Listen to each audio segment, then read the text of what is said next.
Welcome to the latest video from the Watercolors Aquarium Gallery, coming to you from the Aquarium Rush Studios in lovely downtown Grand Rapids, Michigan. Today we're doing one of Charles's famous science videos, but in a little different way. So the aquarium hobby and all of the things we do, we try to be very scientific about it. And we even do things that make us feel like we're making a contribution, like keeping an endangered species alive in the aquarium. Mm-hmm. Is that contributing to the science? Is it not contributing to the science? Maybe it is, maybe it isn't, right? But yeah. Charles today is going to talk about how hobbyists can actually and genuinely contribute to the science of fish and ecology and more than just, hey, look at my cool aquarium. Yeah. So I'm going to start off by making a bold statement and say, I'm in favor of animal testing. Ooh. Let's go for it. I'm saying specifically animal testing in the context of scientific research. Mm-hmm. So when we're talking about, like, let's say commercial animal testing, that's a very different thing that's regulated very differently. Mm-hmm. And I'll be honest, I can't speak to that as well, and I'm very uncomfortable with it. Okay. Yeah. So you're not saying you're in favor of seeing if the shampoo is going to burn a dog's hair. Yeah. Right. Okay. Not agreeing with that. Not agreeing with that. Are agreeing with scientific research to work with animals, depending on, like, let's say medical research. Sure. Or let's just use me an example. Okay. I did research in my undergrad years with white-spotted bamboo shark embryos. Some of my research subjects died because of I would class that research as a pilot study, meaning that's a feasibility study to see if the type of methods we were using could actually play out and work. Right. So that means that data could be used and applied to a more broad spectrum of studies to try and figure out how does global warming affect metabolic rates and development in these species of sharks. And that's a big deal because it's like, yes, my direct actions harmed these individuals. Right. But the general global political environment is, well, you have to prove it causes harm. True. So you were contributing to the greater good or possible methods of protection of those animals. Yes. To do that, you had to sacrifice. Yes. So I had to find a way. Right. Anyways. Yeah. Sure. So then that comes around to contextualizing everything I'm saying in the rest of this video because I have a scientific background.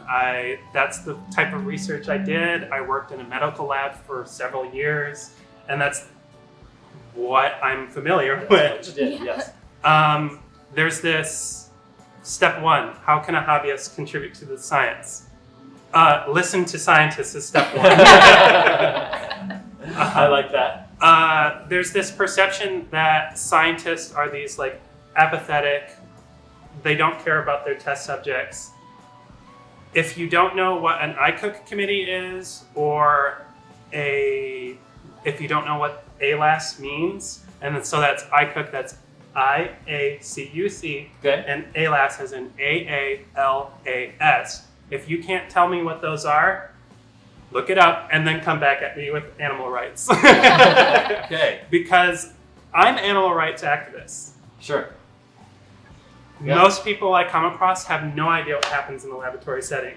Right. And that's a problem because vocal, uninformed opinions have a bad effect on the world. Absolutely. Yeah. Let's say the closure of the Hawaiian fisheries.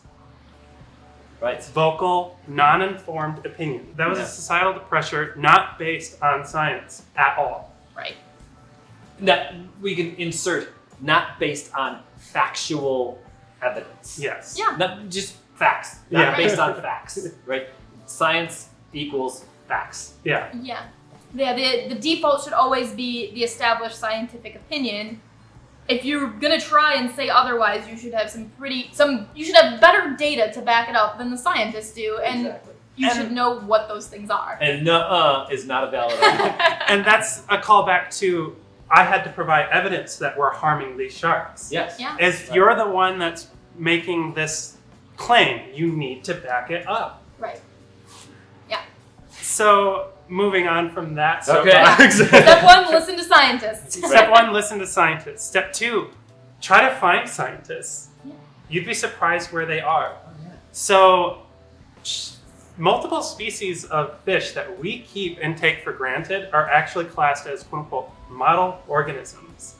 Model organisms are a creature that is biology or certain aspects of it make it really useful for research. So Nothobranchius frazeri is a model organism. Because of its short lifespan, and there are selective lines spread to be shorter lifespan, it's model organism for aging and evolutionary trends. For those of you who don't know, Nothobranchius killifish is what he's referring to. Yeah. They are some of the killifish from the mostly African savanna area that are often referred to as seasonal fish. Yep. There's a video about how that's not completely accurate, but The cool thing about it is that they are so widely used. There is actually, within the scientific community, there is, and you can find this website, it's open public information. cool. Another fun thing about scientists, we're not doing things behind closed doors. We are sharing information Yeah. freely. It's called the Nothobranchius frazeri Information Network. And it's basically a compilation of lab protocols for working with these fish, for studies, and who's working with them and where, which institutes they're at. And that information is freely available for everyone to get into. Very cool. I would say that aquatics has to be one of the thinnest membranes between hobbyist and scientist. I think that's true. As in, well, for one, many of the scientists who choose to study these things are hobbyists, so they're coming to it from that perspective, which is amazing. But also that the art of keeping aquariums is necessary on the scientific level just as much as it is on the hobbyist level. Yeah. So step 2, find your scientists. Step 3, try and find a way to collaborate with them. So from the scientific side, hobbyists are kind of a untapped resource pool, Right. in my perspective, in my opinion. Yeah. Because the trouble with research is research on animals is expensive. You need to get ICOOK approval, you need to et cetera, et cetera, et cetera. And that all takes time and money. Mhm. And so then sometimes you just don't get to do the research just because you don't have it. There's this resource pool of people who keep these things for free, for fun. Yeah. And we're not. But the tricky part is, as a scientist, you can't go out and solicit, are you willing to do this? But you, as a citizen, can talk to a scientist and say, so how can I contribute to your research? Yeah. So the first question that comes up, and we know the answer to this, how do you find a scientist? Right. Right? I remember from your last talk, you can look it up on our YouTube channel, about scientific papers, and the authors of those scientific papers often have contact information. Mhm. Yep. So if you find a scientific paper on a fish or topic you're interested in, find that author, the contact information is probably there. Well, Yep. a lot of them work with, colleges or universities, so that information is publicly out there because Yeah. they have an email address that goes along with that facility. Yeah. And just like us, because they're spending so much time studying it, they're really interested in it. And who doesn't like to talk about stuff they're interested in? Yeah, I'm sure their husbands and wives are sick of hearing about it. It takes one type of individual to keep it in their home for fun. It Mhm. takes another individual to have their entire career based on that Yeah. organism. Yeah, dedicate their lives to it, basically. Yeah. So Okay, so that's step 2. step 3. Step Right. three. That's my second. So then I would say that step 4 is figure out what level of commitment you're willing to give into this scenario, because I think you'd be surprised how willing some scientists are to work with people. I won't say that all of them are, Yeah. but you'd be surprised. We have a friend in the GVAT Yeah. who was breeding beachers for scientific research because Right. they didn't they couldn't really do it in-house, Mhm. but he could do that for them and provide those for him. He donated them to which university? I don't even remember. Yeah. I just remember he was breeding beachers for some scientists. Yeah. Yeah, and it's so important. You do have to be respectful. That's why we started this from the beginning and saying the first thing you need to do is consider scientific research to be valid and respect it. Right. So if you've gotten this far, if you have that perspective on it, then ideally by the time you come to actually contacting with someone, then you are coming from a really good and helpful place. That's really important. And then off the top of my head, I can't think of anyone having done it, but I would really love to see someone say, all right, so I have, and this is the like max level commitment an aquarist could do, is that like, all right, let's say I have 20 tanks, just because that math makes easy scientific sense for me.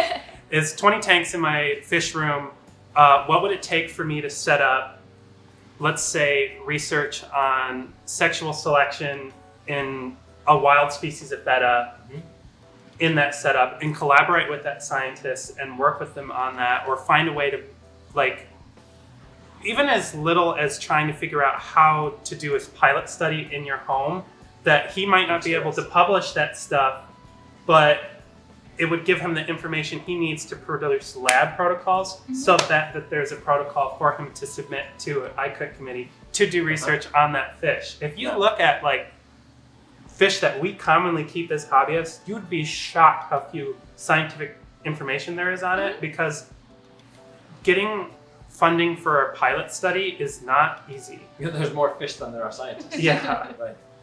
And so if we can expand that baseline or that network of what scientists can and can't do, that immediately contributes to being able to backlog that or cross-contaminate that into the hobby or whatever. Yeah. Right. I think people think that everything is known, and you'd be surprised how many things as hobbyists that we sort of take as an assumption that might not actually have had a study done on it yet. Yeah. There's a lot of things out there that, well, yeah, if you're breeding a rare fish, the scientific community might not have done that. And it's probable that they haven't for that one specific thing. So don't counteract your own achievements. Yeah. For example, like Desmopuntus hexazona is also known as the five-banded barb. That's pretty common in the hobby, and some people have bred it here and there. And there are general ideas of what a clutch size for that species is. There is no scientific data on that. Right. Interesting. At this point, all that information is quote-unquote anecdotal. Yeah. It's like guerrilla data. Yeah. I like it. It would be very easy for a hobbyist to work on that type of research and contribute that in some way. Yeah. If you find the right scientist that you can collaborate with. Right. Yeah, we shouldn't forget that some of the first people to explore America were not, people who are coming in to take it over. Some of them were naturalists. And a lot of those people were not lifetime scientists. They were just citizen scientists who were coming over to go look at birds and fish and describe them and draw pictures of them and bring it back. So there is a history for this type of thing there that we've lost in modern times. True. Yeah, we talk about it a lot, or me and like the people I work at the Institute with, we joke about how like there was a time where naturalism was a lifestyle, not a career choice. Yes. Right. Yeah, and I would have loved to have talked to some of those people at that time. Yeah. Well, let's try and get back to more of that. More of the collaboration. That's the key word, right? Collaboration between hobbyists and scientists. And even if you're not willing to like commit that far, even if you're just a breeder or you have a fish room, document everything you do. Yeah. Because even that, like that doesn't sound like that much of a commitment, but having that documented as one person, like if you can say that like backlog, like, oh, I've done 4 generations of this species of fish, this is what they're behaviorally like that's valuable information by itself. Absolutely. Yeah, just to our collective knowledge. Yeah. Well, there we go. There's a way that we as hobbyists can do even more. Maybe give a little back, make a contribution, and get involved in an even deeper and stronger way. Yeah, and make a difference on the hobby we love. Absolutely. And always keep it fun and keep those hands wet.